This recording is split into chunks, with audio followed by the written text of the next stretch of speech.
Hey y'all, this is 680's music reporter Rudy Blair on this gorgeous spring day here in downtown Toronto. You know, sitting here on this park bench, it made me want to think about, you know, some great things that have happened in the world of music. I mean, there are certain things that you're always going to remember. Like for the older folks, you're always going to remember when the Beatles played the Ed Sullivan Show.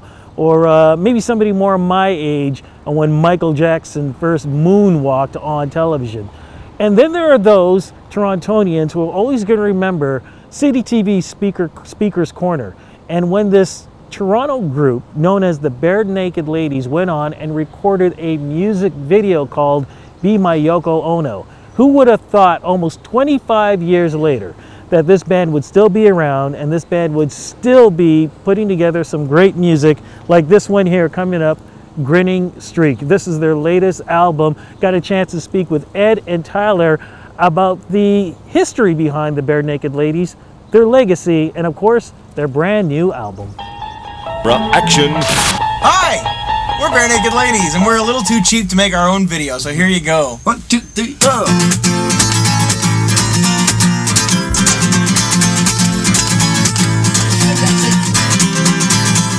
If there's someone you can't live without, so,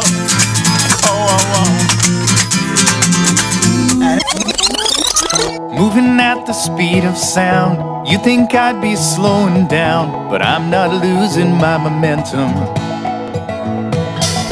There are ways to turn around, so I don't crash into the ground. I wish someone would invent them. You know, I was going back on YouTube and I was looking back at your old interviews and stuff, and face it, we have all grown over the last couple of years, whether it be in age or I guess maybe girth.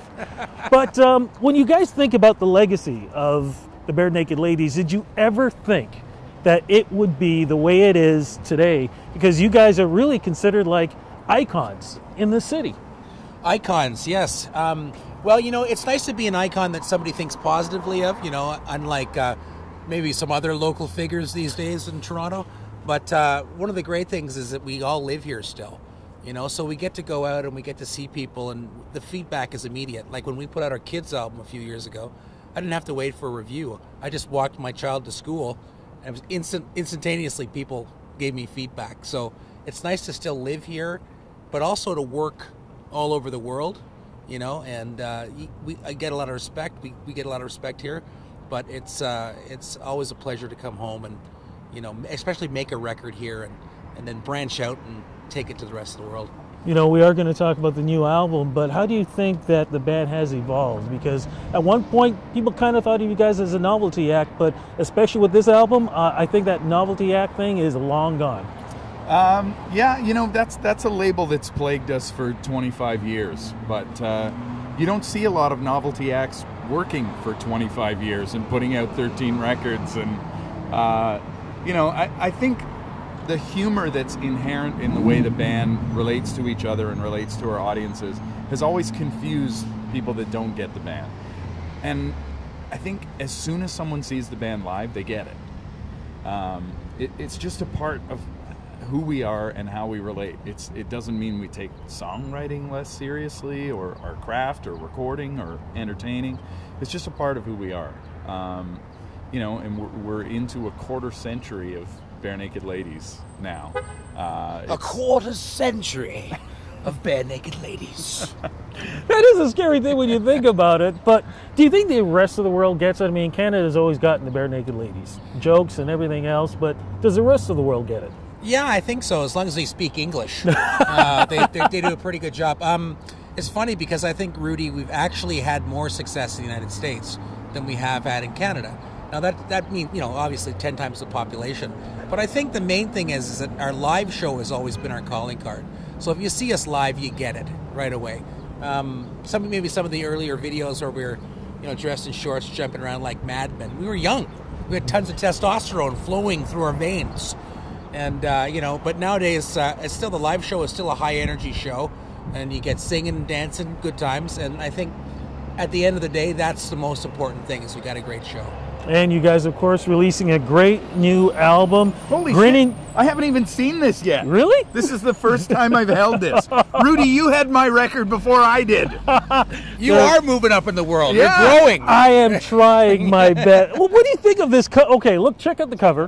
When we're looking at this, Grinning Streak, and when you see this isn't like what you were talking about. The guys jumping up and down in shorts and stuff. We are talking about sophistication here, right off the cover. Well, yeah, I mean, we're 25 years in, right? We got to have some covers that don't look totally ridiculous. You know, I think it's kind of fun with the title too, Grinning Streak, because it's sort of a serious and somber photo. You don't see us break out laughing right after the camera snapped, which is what happened. No, when you turn it around, there's that humor right back there. See, that's pretty funny. Is there anything funnier than a bald man? No. This is Beatle-esque, I think.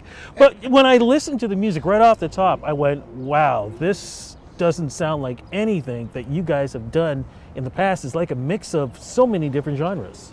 Well, I think you've always got the, the Barenaked standbys. You've got lots of vocal harmonies, and you've got clever lyrics and, pretty good musicianship. But I think we tried to take this into a more modern era. You know, we have the tools at our disposal in the studio, and a couple of great producers who really love making, interesting sounding records. So we weren't afraid to experiment and to come up with, new directions, let's say, for songs.